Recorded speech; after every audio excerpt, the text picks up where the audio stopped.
নারদ বলল নিজে থেকে না করে মন থেকে না করে দিল, গোবিন্দের কাছে ফিরে গেলেন। তুই নারদ এনেছো দাও, কিন্তু না কেউ দিচ্ছে না। তুমি একবার বৃন্দাবনে যাও, সবসময় বৃন্দাবনের কথা বলি বলে তোমার খুব রাগ হয় তো, যাও যাও আবার বৃন্দাবন ঘুরে আসো। তুমি বৃন্দাবনে একবার যাও, গোপীদের কাছে গিয়ে দেখো, যদি দেখো দেখো আমি প্রচুর যন্ত্রণা সহ্য করতে পারছি না, যাও নারদ যাও। নারদ মুনি আমার বিনা বাড়িতে বাড়িতে বৃন্দাবনে গিয়ে সমস্ত গোপীদের কাছে আল্লাহের কাছে গিয়ে বার্তা প্রেরণ করলেন কি না, প্রাণবল্লভ গোবিন্দের শিলপীড়া হয়েছে। উনি বলেছেন ভক্তের চরণধুলি না দিলে, গোপীদের চরণধুলি যদি না পাওয়া যায় ওনার শিলপীড়া ব্যথা যাবে না। কথাটা যদি বলা শেষ হয়েছে তখন রাধারানী বলছেন, এই ললিতা বিশাখা চম্পকতা ইন্দ্রিবা, হ্যাঁ সকলে আয় আয় আয় চরণধুলি দিয়ে, আমাদের প্রাণবল্লভ গোবিন্দের মাথার যন্ত্রণা হচ্ছে, দিয়ে দিয়ে চরণধুলি দিয়ে। বলতেই সঙ্গে সঙ্গে বলছে, হ্যাঁ দিয়ে দিয়ে দিয়ে দিয়ে তাড়াতাড়ি দিয়ে। আমাদের গোবিন্দের যদি আমাদের চরণধুলি যদি তার পাটের যন্ত্রণা সেরে যায় তাড়াতাড়ি দিয়ে, সবাই মিলে দিয়ে, সবাই মিলে দিয়ে, সবাই মিলে ধীরে চরণধুলি দিচ্ছে।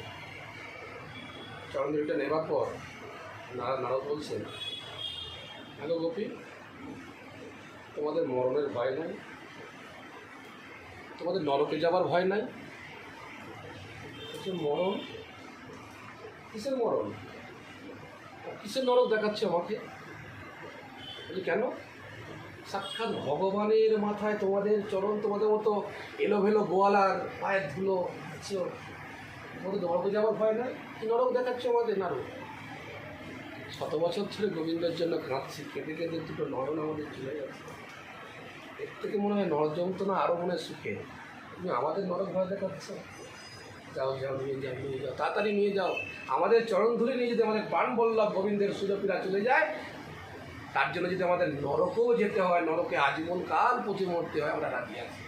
তাই গোবিন্দ এই ছিলেন আমার গোয়ালা গোপীরা, বুঝতে পেরেছেন?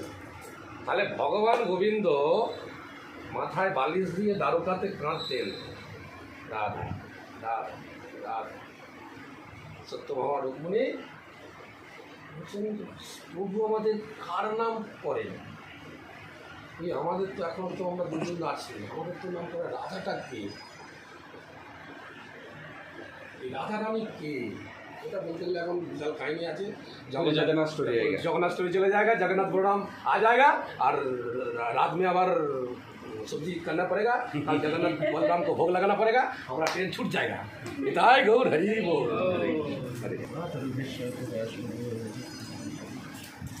वैष्णव ठाकुर की अच्छा, पूर्ण एकादशी खूब भाव